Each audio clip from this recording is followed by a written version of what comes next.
Coming up in the latest episode of Shadowcast, real life versus sim in a McLaren 720S, how to look after your tyres while you're racing, Dr. Bono reviews your hot laps, win a special Christmas present from McLaren. We look forward to the Shadow Finals and take a look at how our 6 finalists got there. Remember to subscribe and hit the notification bell to make sure you don't miss the action. And we're joined by Steve Brown, aka Super GT, in the studio. Can he top our hot lap leaderboard?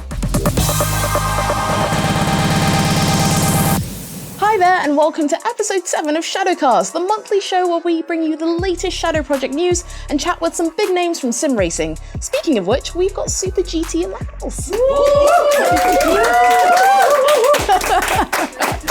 Thanks so much for joining me. How you doing, dude? Good to be back. I just got back from Monaco from the Gran Turismo World Final, so that was really good fun. Yeah, tell me a little bit about that. Well, yeah, so driving a lot of fast cars around the F1 circuit. Very jealous. Partying a lot, drinking probably a bit too much, but just having a really good time playing the game, watching the best players in the world. So you've been running your channel for nearly 10 years now.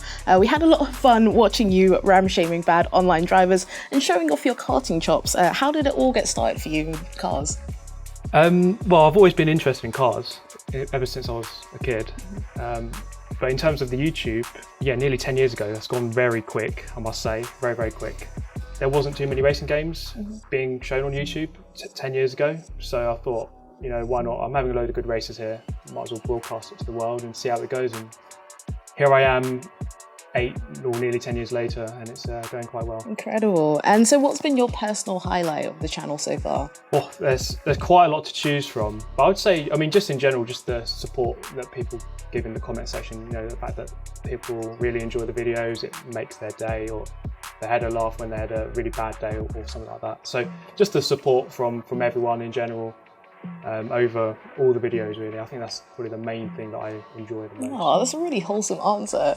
So you're a bit of an expert at dodging aggro drivers in online races and avoiding their ramming attempts. Can you teach us a bit of that very useful skill right now? Yeah, that's kind of become one of the big skills of the channel. I think it's really about sort of judging the body language of a car. So obviously you can do it to a human, you can judge their body language, you might be able to predict what they're going to do. But you kind of have to do the same with a car. You can just tell by the way someone drives how they are as a person and what they might do next. So normally it's things like they're driving very erratically, they're swerving all over the place. So it basically means they're a trashy human being, is that what you're saying? Well, it's not always the same, but you can normally tell that something's about to go down by the way that they drive. And then you kind of have to take defensive countermeasures, should we say, to make sure that they don't hit you. So we're nearly at the finals of this year's Shadow Project, and one sim racer is about to turn pro at the end of it. Did you ever fancy that for yourself? I've tried with Forza RC. Yeah. I did qualify for one of the events 2 years ago. I think I'm not quite on that level of the top guys who are just aliens. They're just weird people, basically, who just have this weird extra ability that I just don't have access to. But I've tried, I've always have fun with it as well. I think that's the main thing for me now. I try to race as fast as I can, but obviously have fun with it. I don't think I can realistically compete with the best guys, that they're just too talented and they have a lot more time than I have at the moment. So in terms of competing at the top, I think my days are over. Well, you were definitely handy when we put you behind the wheel of the 720S earlier. Little teaser for what we've got coming up, no biggie. But before we get to that, here's our latest class in our Sim Racing School series. This time, it's all about looking after your rubber. Being a good driver on the track or in a sim is about more than just raw pace and the ability to waggle your finger while overtaking someone. Sometimes winning races comes down to the little details that might seem a bit boring at first, like preserving the pretend rubber on the virtual tyres of your simulated vehicle. But you know what's never boring? Winning.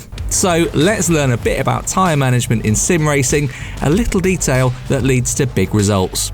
Let's start with a basic question. Why do you have to manage your tyres? Simply put, it's because tyres change their molecular structure and shed bits of rubber when they get too hot. And when that happens, you lose grip. But how about an even more fundamental question? Why do tyres overheat? Here comes the science bit. Tyres are the point of contact between your car and track. When you turn into a corner, you're exerting lateral forces which cause friction between the rubber of your tyre and the track surface. That creates heat energy, and when the chains of molecules called polymers that make up the rubber get hot, they start to deform. Over time, some of them will be destroyed altogether. Putting too much heat into tyres for too long is bad. Car tyres are designed specifically to grip the road or track surface. In many categories of motorsport, slick tyres are used, which means their tread is completely flat with no grooves. They find grip by being pliable, essentially moulding to the shape of the hard tarmac beneath them. That's when they're new at least. But after you've worn or overheated tyres, because those polymers that make up their structure have changed, they're not as elastic as they once were. They don't mould to the shape of the road anymore. Essentially, they're holding onto the road with a looser grip. What that means for you in the driving seat is longer braking distances and slower cornering speed. Of course, ultimately, that means slower laps. So, keeping tyres in operable temperature range for as long as possible means you can drive faster for longer. There are two sides to tyre management. One is all about driving style and the other's all in the setup. Let's talk about driving style first. As you've probably noticed, cars have two front tyres and two rears, and different types of corner cause the fronts and rears to degrade separately. For fronts, it's those high-speed turns like the Maggots Beckett's Chapel sequence at Silverstone, basically all of Paul Ricard, and that famous Turn 8 at Istanbul Park. Since you're entering the corner already at high speed, your rears aren't scrabbling for traction, but your fronts are having to lead the way as you turn in. All that load you're putting on the fronts wears them out over time. It's not easy to manage this degradation, but the best way to do it is by minimizing steering angle, so not turning in too sharply, and avoiding having to make adjustments mid-corner. So in an ideal world, every corner should look like one smooth motion on your steering wheel.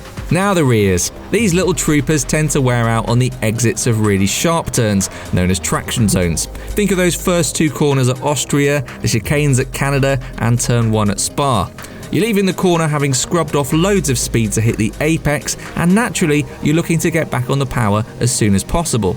But if you do it too soon, you'll shoot more power through the rear axle than the tyres can deal with, and they'll slip around on the track surface instead of propelling the car forwards. This sends the temps skyrocketing. Thankfully, it's a bit easier to manage than the front tyre wear. Just go smoother on the throttle on corner exits, and again, minimise any movements on the steering wheel. If you're having to correct the car as you go up through the gears, you're accelerating too hard. So, front tyres, drive smoother. Rear tyres, drive smoother. Easy. Okay, not easy. If it was easy, everyone would drive like that in the first place, but conceptually at least, it's simple. For more tips on how to improve your smoothness, watch the pros. Check out elite sim racers on their streams and try to mimic their inputs on the steering wheel. In the end, it'll make you quicker and kinder on your tyres. The other aspect of looking after your rubber happens before you even hit the track, and it's all about a good setup. The biggies here are toe and camber, which determine the angle of your wheel on the track. The more tyre is in contact with the track's surface, the higher the wear. Introducing more of an angle does impact grip though, so there's definitely a trade-off to consider here. Tyre pressure also plays a big role in wear. Higher pressure tyres will run at higher temps, and therefore their performance will drop off faster. Then there's gearing. Tighter gear ratios, in which you're whizzing through the lower gears really quickly, are more likely to result in wheel spin, heating up the rears and degrading them faster. Setting a more open gear ratio with bigger gaps between the gears will lessen tyre wear at the expense of slower acceleration. All in all, it's a game of balance and compromise when you're building a setup to look after your tyres, and you have to consider whether the time you'll be giving up by driving a slower setup is really worth it. If you'll be driving slower over the course of the race than the aggregate 20 seconds it usually takes to make a pit stop and put on fresh tyres, well, it's a bit of a Pyrrhic victory, isn't it? Find a setup that makes sense for the way you race. Exit now. So let's round it up. With a winning combo of smooth driving and smart setup, and spending a bit of time seeing how it's done by the top sim racers, you can make your tyres last longer in any discipline and save yourself an extra pit stop that your opponents might be forced to take. Not as immediately satisfying as driving down the inside of a hairpin to nick a place, but victory tastes pretty sweet however it's served, doesn't it? Metal keep you out of the pits for a bit longer. Steve, are you kind on your tyres? No. I think I'll put it as simply as that. Well, actually, we're about to find out because we put you in charge of the McLaren 720S, first in Forza Motorsport 7, then IRL to see just how close racing sims come to the real thing. It was a very serious scientific experiment, wasn't it? Oh, very. I mean, I had a lot of fun with it. Do you think it will make you a better racer overall? I think it definitely does. Playing video games, it can certainly help, and sim racing, it can definitely improve you as a driver. Awesome. Well, let's take a look at just how much the lines between sim and reality blur when Super GT's at the wheel. McLaren have very kindly agreed to lend me and Super GT a 720S today. Later on, we're going to get to take her for a spin IRL, which I'm pretty excited about, I'm not going to lie. But first, Super GT has taken the Forza Motorsport 7 version of the car for a few laps to see what it can do when health and safety is no object. Let's see how he got on. Hello, so yes, I'm looking at the McLaren 720S.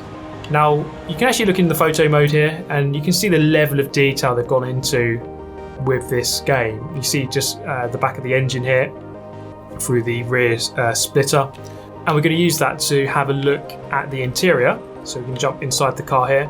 So we've got down here the big red button. We've got the drive, neutral and reverse buttons just below. We do have the option of changing gears manually with the flappy paddles. You can see that behind the wheel.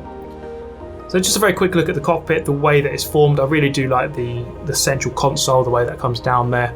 And the wheel does look very, very nice, especially with the sort of the carbon fibre. So let's go and take the car for a drive. Let's rev up the car, see what it sounds like.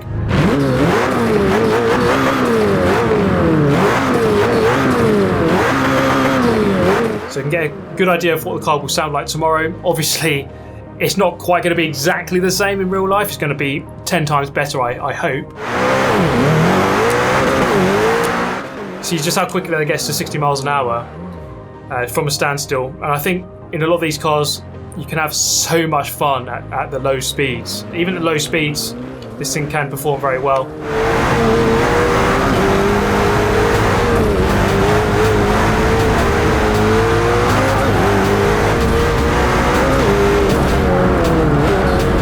Of course, the main difference I would say between a game and real life, you can't feel the G-force. You can't hear the sound as it actually is. You can't feel the G-force as you go through the corners. So this is something I can't experience from the game. I can get an idea though of the statistical nature of it, how quickly it can accelerate from 0 to 60 and its top speed and that kind of thing. So that's just a very quick look at the McLaren 720S in Forza Motorsport 7. I cannot wait to drive this thing for real. It's going to be by far the quickest car I've ever driven. So, wow, looking forward to it. The McLaren 720S will take you from 0 to 62 in 2.9 seconds, then reach a top speed of 212 miles per hour. Powered by a 4-litre twin-turbocharged V8 that develops 710 horsepower, its styling was inspired by the Great White Shark, and it is unmistakably a McLaren. So Steve, in terms of car models in games like Forza 7, where do they stand in terms of how detailed they are? Yeah, so from, let's say from the 90s, the amount of detail has just gone up exponentially. It's absolutely ridiculous. The amount of detail now, I mean, they're tracking things like tyre temperature from the front of the tyre to the back of the tyre to the middle of the tyre.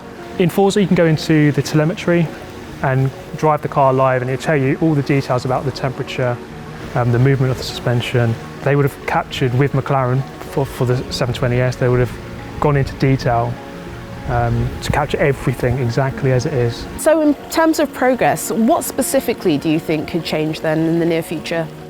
The next step, I think, for gaming is possibly augmented reality, virtual reality. So we've seen that the cars are getting really detailed, pretty much as detailed as they can be, but maybe the experience of the game will change so that you can put on your VR headset and literally be in the car. So I guess talking about getting in the car, should we go and take a closer look? Let's do it. Awesome. Oh, there we go. Ooh, so low. There you go. Got in one take, Yeah, so it's all right. Talent. You can't miss those seatbelts, at least. No. It reminds you to put them on because they're bright orange.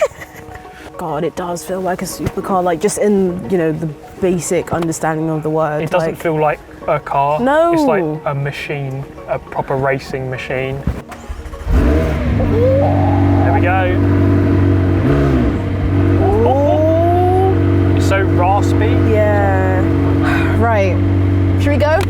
Yeah, let's go. Probably a good idea to put the doors down, isn't Yeah, it? probably.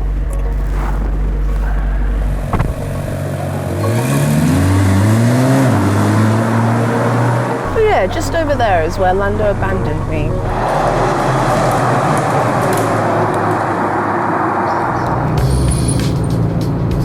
What's this launch button? That's the eject button. Ejector seat. Can we do this? Oh, I feel like it's not doing anything. Oh, the difference. Oh my fucking god! Oh my head. I swore and I didn't mean to. Just gonna cut that out. That's fine. Ready? Nice. Yes. Oh. This has got so much grip. And we're not even going that quick. Like, it could be going fast. I feel like any faster, face melting levels. I reckon we do a jump here. Where's that big old hill? I think it's coming up. Yeah. Do a jump. Yeah. It's good content, isn't it? Oh my god. Oh my goodness. I just can't get over how great it sounds. Like. I know, yeah, I love that. I think they've done actually a good job in the game of trying to capture that.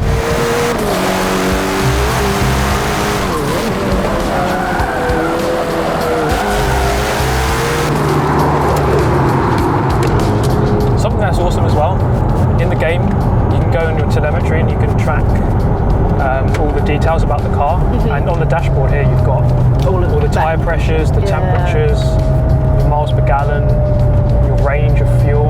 So all of that information's there as well. It looks like they've gone through so much effort into like replicating and making sure that, you know, you get as close to the experience as you possibly can.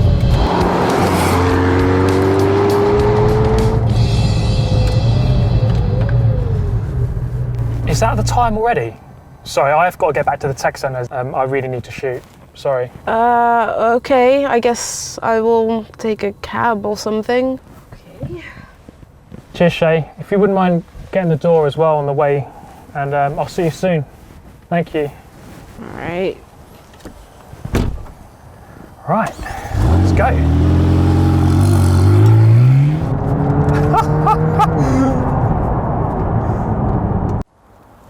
Seriously?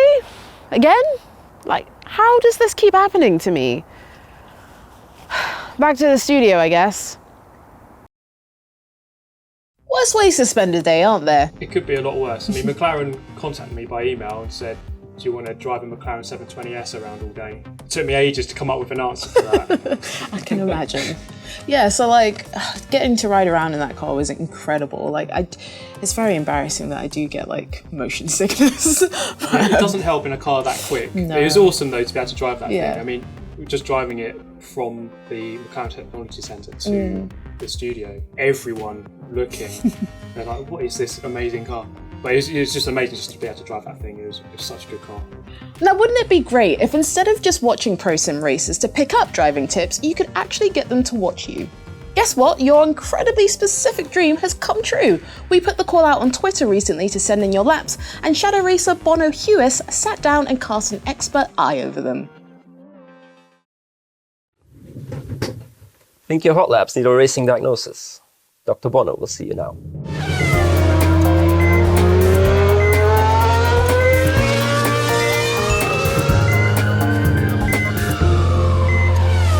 Hey guys, Dr. Bono here, and I'm going to give you my expert opinion on your hot laps submitted by you guys. The first one is submitted by Aldrino around the Sao Paulo F1 track. Alright, first lap around Sao Paulo in the McLaren. Interesting choice going for the chase cam. Might be better to go for the T-cam. Always a little bit better in the F1 game. A bit wide into or through turn 1, so the line through turn 2 is a bit too tight. Looks like you're driving with a control as well. Oh, always good to stay on the track, on the straight, don't drive on the grass. Let's see what we got here. Oh, on the grass again, try and avoid that. Always better to stay on the track. Now the infield section in Sao Paulo really tricky. These are some nice lines. Better to stay tighter here, completely on the inside. And the same here. Yeah, that's the line. It's also better to use first gear a lot in F1, which makes the car rotate quite a lot, so that does help you gain some pace. And then the final corner, oh, on the grass again. Try and avoid that. Very important to come out of the last corner with a good exit, because the straight is really long after that, so I lost quite a bit of time there. And that was a lap of Sao Paulo. So our next hot lap video is from Valentino, who you might remember as a contestant in the McLaren Shadow race to Singapore, and the lap features around the city's track. Alright, last corner around Singapore, starting the lap. Looks pretty good. It's important to get a good exit there and start the lap in a good way. Using all the track here on the right side, it's looking really good. Very good here as well. What really works in F1 2019 is to use first gear to rotate the car. Could have used it in turn 2 there. In general, really using the gears to rotate the car a bit helps a lot. So even just flicking it down mid-corner, mid-apex, that really helps. So that's the only thing that I'm not really seeing in this lap. For the rest, it looks really, really good. Same here, second gear. Can use first gear, really helps to turn the car. Basically every corner now. But yeah, it looks really good. Very clean driving, very precise on the steering. There's not many movements on the steering, which is very important in this game, to be really precise. Not have too many corrections. So it looks really good, using the curves really well. And here again, use first gear in the hairpin. Yep, you did use it there, so that's a bit better. Just make sure you use it in all of the corners that you can. Braking hard here, going right. Could use first gear there again. A bit slippery there when you go onto that real part of the track, so try and avoid that. Important to get a good exit there. Looks really good using all the track. Going underneath the stadium now, underneath the grandstands rather. Yep. Could have used a little bit more on the left, a little bit more on the right here on the curve and the entry, and as close as the wall as you can get there. Yep, that was really good. And last corner, you just swing it in, and nail the exit. Yep, it was a really good lap. Looks really good. Just a little small details that can be improved, like using the gears to rotate the car, but keep going like that. And that lap deserves a lollipop. For our next hot lap, we have Alisa RVN going for a spin around Road Atlanta. Right, so LMP2 at Road Atlanta. Recorded with the track cam, so it's quite difficult to see the inputs of the driver. Let's see, we're going to start the lap here again with a good exit. First corner is really tricky at Road Atlanta. You're braking and turning at the same time, so you want to keep a good balance of the car. Yeah, really tricky to see the driver inputs, but at least we can enjoy the scenery quite a bit. Going downhill here, the S's, it's quite tricky. But in this car has a lot of downforce, so it's probably the most fun section of the track. Could have used a little bit more of the curb there. On the exit, going way over the green curves is the quickest way to take that corner in Road Atlanta. This corner is really important for the exit, so there's a big straight after this, the longest straight of the track, so make sure you nail that. And then it's basically all the way flat down to the chicane, which is basically the final corner of the lap. Great overtaking spot here as well. Probably one of the only ones in this track. So hard braking here. Important to get a good exit as well, because it's basically flat out until the start finish line from here. Yeah, looks like a really good lap. Difficult to really get into the details because it's from the track cam, but looks pretty solid. And for our final video, we have the Racing Gamer, who submitted a hot lap in what looks to be a Mini. I drive a Mini. Respect. Alright, hot lap in the Mini. My car as well, so we can toss it around quite a bit. Standing start. Bit of a strange one starting a hot lap like that, but I guess that's the way to do it on Live for Speed. Flicking it into turn 1, trying to drift it, not really succeeding at it. Looks really unstable, the car, so let's get some pace. And trying to drift it again. Could be better. Not really the quickest way around the track to drift it like that, but it's fun, I guess. Picking up pace again here. Straights take a while with a Mini. And then it's hard braking for this corner right here. Quick chicane. Could go a little bit quicker through there, I think. Could have used more of the track. But at least it was clean, didn't try to drift it this time, so kudos for that. Oh, losing control again. Doesn't look like the Mini is really stable in the corners. Always trying to get away. And this should be flat out again.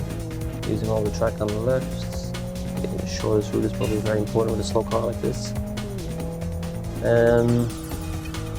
This looks all flat out again, so pretty easy.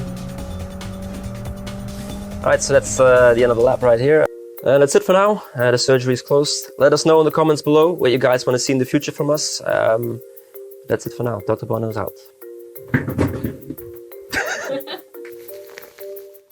Great stuff there. Thank you, Dr. Bono. Okay, Steve, we've already given you a grilling today in the studio and let you loose in a supercar, but how will you fare against what might be the biggest challenge you've ever faced?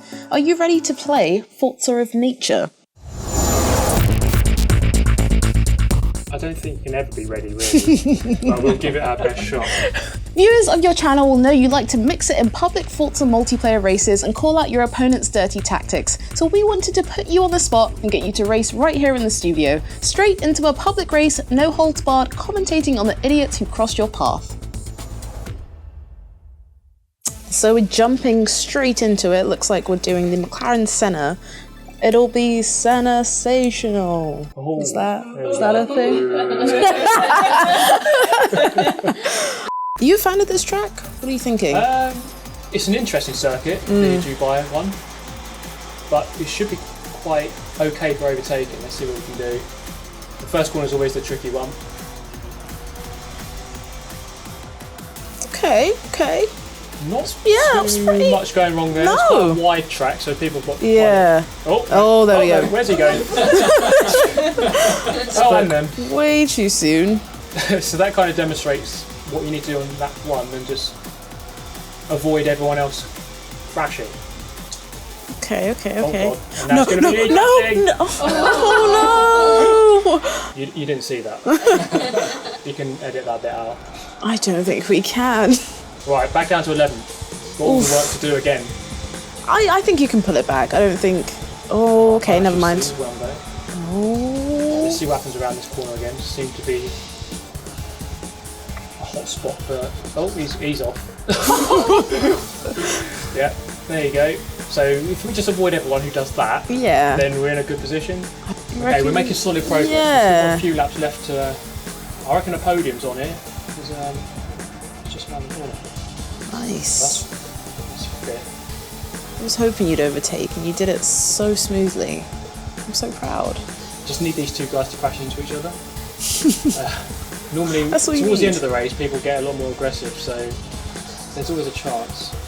I feel like they'll mess it up soon enough. Oh, there we go. Oh. Right on cue. Can you just keep saying that? You just keep saying that over and over again until they all mess up. Get the ball there. I think I've just done it. Yeah. Fourth. Nice. Okay. I thought it was going to fizzle out there, but at least we get in position. Nice. Oh, that's amazing. Good stuff. So you pleased with that?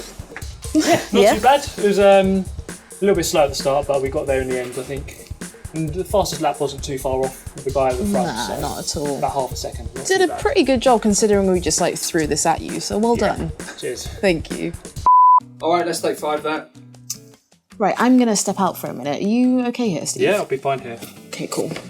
Oh, sorry for leaving you in the woods, by the way. She said she left me a Christmas present. I'm guessing it must be this. Well, can't see anything else here, so we'll go for this. Oh, bloody hell, it's heavy. Okay, she's obviously gone all out on this. See what it is then. Yeah, it looks expensive. Looks good. And it is pretty heavy. Okay, there we go. Okay. Okay, wow. That's very generous. Just a limited edition McLaren Xbox One X. That is a pretty awesome gift. Thank you very much, Shay. Wow. What the hell are you doing? Why are you opening up the competition prize? This was my Christmas present. You left it down here, right? No, not that one. This is your present. Oh, okay, well, sorry about that. Let's see what this is then, I suppose.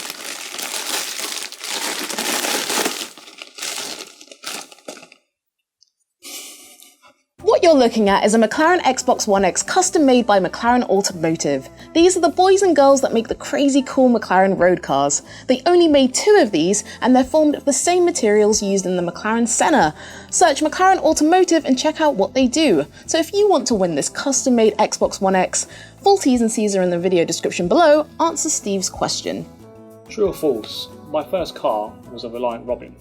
Thank you for that, Steve. Do you like your socks? You know what? I'm actually quite pleased with them, but are you sure I can't just have the Xbox One X instead? Are you sure you didn't have time to drop me off at the station? Right, are we ready to move on? And now onto the hot lap. 5 racers have answered the call. Only one can occupy the top of our Shadowcast hot lap leaderboard, and to be honest, he's looking nearly unbeatable. Yep, Rudy Van Buren's still top with that incredible 159.1, and his compatriot Bono's got the top 2 locked down for Holland with a 202. Last episode, Matt Gallagher set a suitably WTF lap time with a 203, leading the non-pro racers. The question is, Steve, where do you slot in on our leaderboard? Well, I have a joke on my channel that I always seem to finish in 6th place. I'd always finish there. I hope it's not 6th. Oh no, well at least no one's ramming you this time. Let's take a look.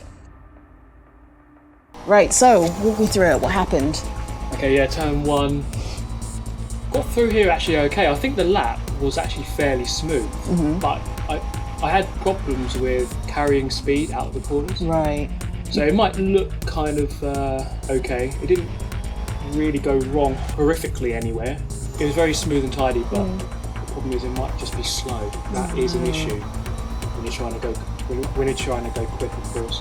I was really struggling on the throttle coming out of this one. You see a massive moment. Oof. Almost lost it completely. Luckily, just about kept control. Then this is the really fun part of the track. Really fast sweeping maggots and buckets. Coming through here. Looks, again, smooth. Looks good, yeah. Not too much drama. Hanging straight. Kind of just waiting for the braking zone. Takes an eternity to get there. Eventually get there. And I was having good fun, you know. It was actually a really cool little simulation setup we've got here. And I don't play too much R Factor, but I got used to it quite quickly. Yeah, you adapted to it really, really well, actually. And then there's the last couple of corners, plenty of curve there, maybe a little bit too much. And then through the final corner, just trying to avoid that big red sausage, which really, and then across the line. Well, let's see what you have. Let's see where you slot in. 204.3. Nice.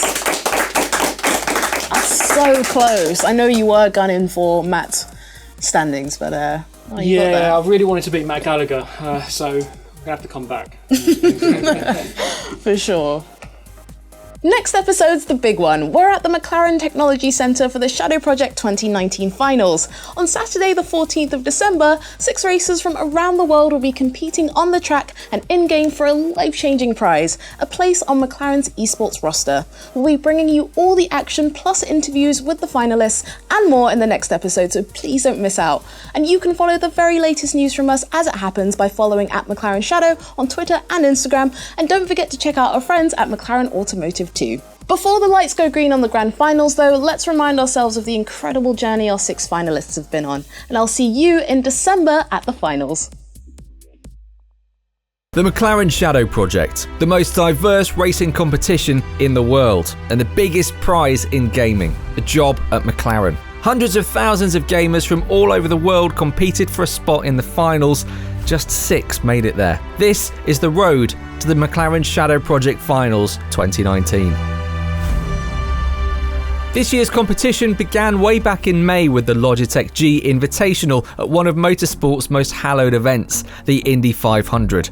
2018 Shadow Project winner Igor Fraga was there racing alongside Shadow racers Bono and Ollie against Fernando Alonso Racing in a one-of-a-kind virtual battle of the Brickyard during the event itself. Over the summer, thousands of sim races fought it out on the leaderboards of R-Factor 2, Real Racing 3, Forza Motorsport 7 and Assetto Corsa Competizione. The 4 fastest would earn a spot in the 2019 Shadow Finals at the McLaren Technology Centre in December. Back at the start of September, qualifiers opened for the Shadow Project's mobile title, Real Racing 3. Taking a 600 LT around the many twists and turns of the Circuit of the Americas, countless hopefuls looked to set the overall best time that would take them to Woking in December. Congratulations to Jan Sarthoff, aka Speed Junkie, who finished top of the pile. See you there. September saw another innovative Shadow Project event that crossed the lines between gaming and racing. With the 2019 Singapore Grand Prix happening right outside, the Shadow Project held its Asia Pacific qualifiers at the Marquee nightclub right in the middle of the circuit. Josh Purwian faced stiff competition from the likes of Valentino Tai and Andika Rama Maulana, who, like him, are well-known sim racers from the region. Ultimately, Josh's F1 2019 skills saw him rise above the absolute fastest racers on the night and earned him a spot in the Grand Finals. R-Factor 2 qualifiers began with a week of intense leaderboard competition in the Senna GTR around Silverstone.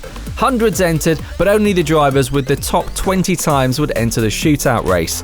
2018 runner-up Nuno Pinto was once again in contention for a final spot, but in the end it was Erhan Jajovski who kept his cool and drove to overall victory in an action-packed race. Forza Motorsport 7 racers had their chance to qualify for the finals in October when a one-week hot lap event at Dunsfold invited players to wring the neck of a McLaren Senna and get the absolute quickest time. 20-year-old Brazilian Igor de Oliveira Rodrigues fought off competition from around the globe. What is it with Igors? October also saw the penultimate spot in the finals up for grabs as we kicked off the Assetto Corsa Competizione qualifiers. Driving this special Shadow-branded 720S GT3 around Silverstone, competitors had 10 minutes 30 to complete the most laps in the shortest time. After an incredible 6 laps of flawless hot lapping, the top 3 were separated by less than a second. But with an overall time of 11 minutes 45.654, Kevin Siggy Rebenak won himself a ticket to MTC. Fittingly enough, it was among the glitz and glamour of Las Vegas that the last final spot was decided, at Logitech's G-Challenge Esports Grand Finals. Online qualifiers and regional finals throughout the year whittled down many racers to just 8. 19-year-old Dutchman Isaac Gillison's Project Cars 2 skills won out in the end, and he booked himself the last spot in the Grand Finals. Months of intense competition across the globe. Thousands of racers competing for just 6 places. From the 9th to the 13th of December, the finalists will battle it out across 7 events, including taking on a real track. And when the dust settles, a new Shadow Project champion will be crowned. Whoever that person might be, they've been on a heck of a journey to get there.